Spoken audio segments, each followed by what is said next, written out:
Hello, everyone, and welcome back to the Educatedcollins Snap channel. How you doing? So, I do actually have a little bit of an update for me today. I fell down from the attic and kind of caused a bit of a mess. Fortunately, I'm not too injured.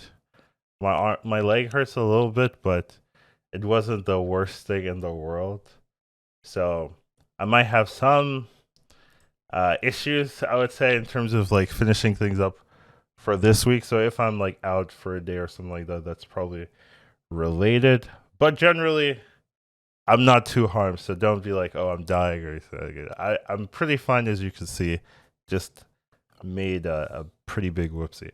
Anyways, however, that's just a little life update. Generally, don't really talk too much about those kind of things, but since it might affect things, I wanted to mention it.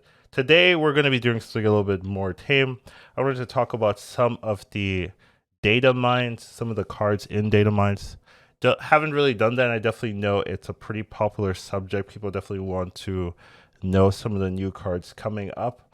Obviously, I like talking about things when they're confirmed, but it's an interesting video, and I also personally want to know some of the new cards, so I won't be too surprised. So let's get right into it. We're not covering every single new card since there's a ton, but we're going to be covering a decent amount of them. So here we go. Here we do have the first card I want to talk about, Annihilus.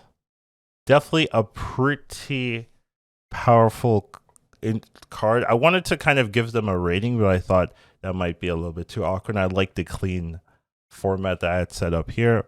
So here, Annihilus is a 6 energy, 5 power card with the ability each of your cards randomly choose a location to move to. I think this could be a really powerful win condition for move decks. Definitely move decks will be getting a lot of synergy in the future as I've kind of started looking at more of the Datamine cards. And I definitely think this is a very powerful tool for them. Move decks definitely like to move. And the fact that this is random, I think actually helps you more than it hurts you, because your opponent won't be able to fully guess exactly where things will be. So things like Shang-Chi and just destruction cards become a little bit less reliable because you don't know. As long as you don't have priority, and even if you do, right, they haven't got their buff yet. So as long as you don't have priority, it's pretty hard for them to fully grasp, oh, this is going to be here, this is going to be there. And I definitely think it's strong enough, especially if it hits itself, to be something that could rise move decks from its current position, because I definitely think move decks are struggling a little bit. So anything like this can be a very powerful finishing tool. So I'm pretty hyped for this card, pretty interested to see how it plays out and what it actually ends up being in game. Next up, we have Black Knight. So when this card is destroyed, draw a card. Definitely scared of destroy effects. Well, not destroy effects, but draw card effects. I think draw in a low card deck list like Marvel Snap can be too problematic, too powerful if done very easily. And I definitely think this is a card that is very easy to trigger for a draw effect, right? It's a 1 cost. That means Killmonger is a very easy way to apply it, as well as it just being easily able to trigger destroy. There's a lot of cards to destroy, so this can definitely be a very powerful deck thinning ability. And with things like Chavez, right, you can definitely make your deck size very consistently small. So kind of curious if this will continue in the game and how it will affect destroyed decks and other decks that can just run Killmonger. So pretty interesting card. I'm a little bit scared about it, but hopefully if it does become problematic, they'll be willing to balance it in some way. Next up, we have Blink. So this is another part of the move deck archetype. You can move this each turn when it moves +1 power. So if you play this on 3 and you move every single turn, it's just a 3/4.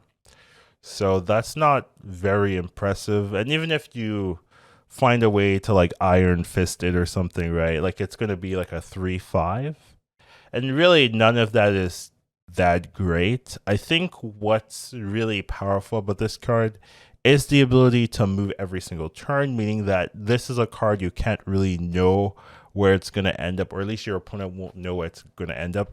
And there are some cards that do take advantage of people moving into their lanes. So if you're running a Craven, Blink can really turn up its power level. You can maybe turn this into, in terms of how much benefit you're getting from the card itself, maybe a 3/8, that kind of thing, and that becomes a lot more competitively viable. So I definitely think this is a playable card and definitely helps the move card archetype. It's a little bit synergistic where you need other cards to really make it work, because by itself it's not super impressive being a 3/4, and that's if you get it on the turn, on the earliest turn possible. If you get this like on turn 5 or something, it's really not that impressive anymore. So definitely a little bit lower in terms of value, but I think there's a lot of cards that could be added to the game to make this really, really efficient. So next up we have Blob. I'm really not the biggest fan of this particular card. Nothing can move this to another location. It's kind of like a reverse Jeff, but Jeff also has the ability to move anywhere and be played anywhere. I don't think this has that ability to be played anywhere or move anywhere. So it's not really that super impactful. If it had the Jeff, you can play this anywhere ability, I think this would be a little bit more impressive, especially now that I've played a decent amount with Jeff and I know how good it can be. I think I'd be more impressed. But since this just can't be moved, I'm not really too sold on its power level. A 3/4 is pretty standard, nothing too impressive. So I'm pretty a bit low on this card in particular. Maybe there'll be cards or locations being added to the game that'll make this stand out. Next up, we have on reveal, BullsEye on reveal. The next card you draw will be a 2-cost card if any are left. So it's a 1-cost that lets you immediately draw your 2-cost. And I think this is very, very good, very strong, very impressive. It just gives you that consistency for your deck. And there's actually quite a ton of really powerful, really important 2-drops that want to be played in a particular turn. Zabu comes to mind, but things like Daredevil can also be really good. And as cards get more added, there'll be more 2-drops. Ghost Spider or so is another 2-drop that can be really powerful.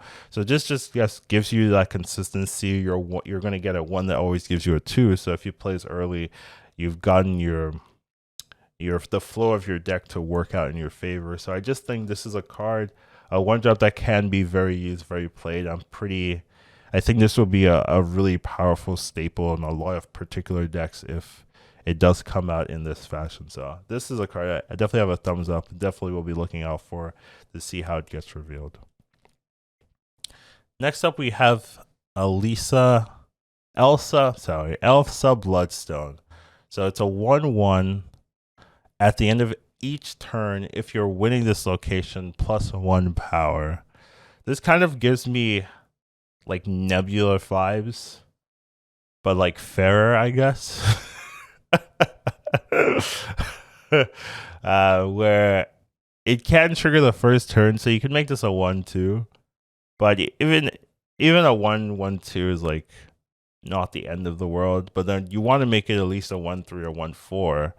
And if you can do that, then this is a pretty good card. So definitely think this is like just balanced, I would say, and a playable card. So I'm not too sad about this one, and I think it can work pretty well in the metagame, especially if you add lockdown or anything. Any controlled decks can definitely take advantage of this storm and whatnot. And then here we have a card that does not have the art yet. I'm pretty sure this is not the art they're planning. If you look at some of the other arts, they're really Marvel Snap-esque, but this one just looks like they ripped it off of something. So I think this is definitely a placeholder art, but they don't even have the name yet, so I had to put it in myself. Flatman. So it's a 2 energy, 2 power card. Ongoing adjacent locations have +1 power. So it's definitely a Mr. Incredible copycat in a sense. A little bit cheaper, a little bit less power, but the same kind of vibe. So it is a 2 energy, 4 power card if you play in the middle location. And that's not horrible. It's not, but it's not like super crazy. The nice thing about this though is that it can contest those locations that can be hard to power in, like Plunder Castle or Sanctum, any of those type of locations.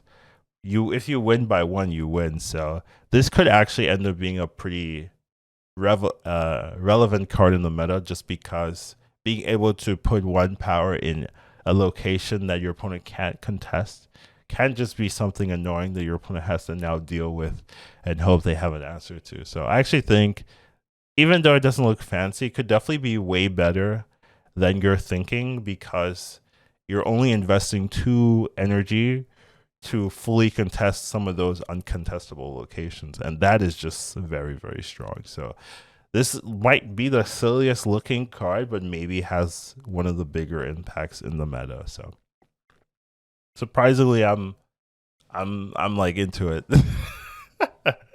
And then the last one for today that we're going to be talking about is Gwenpool. So this is a 2 energy, 2 energy, 1 power card with on reveal double this card's power. So when you play this base, it's just going to be a 2/2. Definitely once again gives you Black Panther vibes, but this one's a lot cheaper, and it's really going to depend on how much what is the word? How much power increase cards that are in the game that are relevant. So we have Nakia. I think that's like the big one. And we have Okoye is another common power increase. And then we have like Wakanda's Embassy. And then we have like some other locations. But those don't really do too much.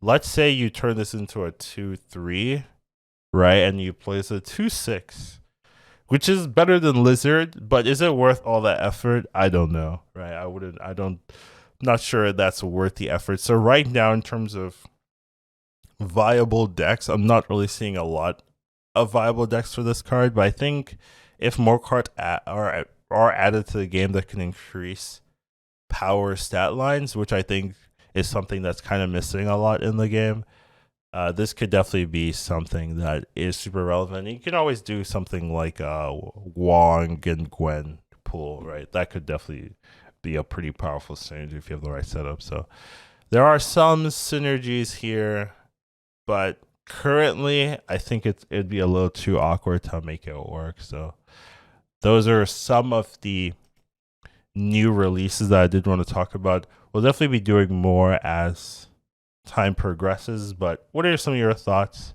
about it, some of these new ones? Hopefully we'll have a few more, but if I'm out for this week, it's probably due to like construction or rest or so. I've cleaned up a lot of the mess already, so it's not too bad. But yeah, anyways, take care of yourselves. Hope you guys enjoy this one and have a wonderful rest of your day. Educatedcollins snap. Once you watch him, you won't go back. He'll teach you to marvel snap. Your skills will be